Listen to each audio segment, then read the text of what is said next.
Want to know how to use the Trello calendar? You would want to use the Trello calendar as it manages time better by tracking the deadlines in a structured format. You can avoid missing important deadlines. Hello everyone, I'm Jasmine from Online Help Guide, and today I'll walk you through the process of how to use Trello calendar. It's pretty simple and quick, so let's get started with the video. Firstly, open the Trello app on your screen. Now open any boards. After tapping on the board, tap on the three-dot icon at the top right corner of your screen. Then tap on the Add option right beside the power-ups.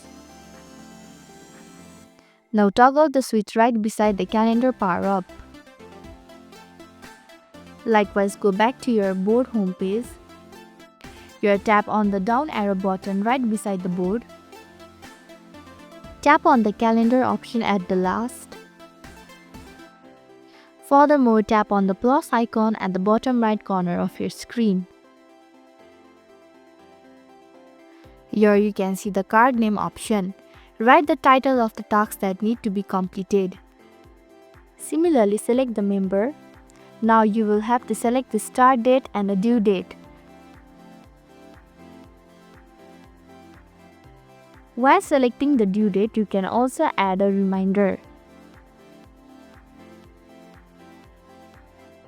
In the attachment, you can also attach files and photos. Finally, tap on the tick button at the top right corner of your screen. So this is how to use the Trello calendar. Thank you for watching Online Help Guide. I hope this video was helpful. If it was, then hit the like button and comment down if you have any questions or feedback. Also, if you are new to our channel, please subscribe and hit the bell icon so that you don't miss our upcoming videos.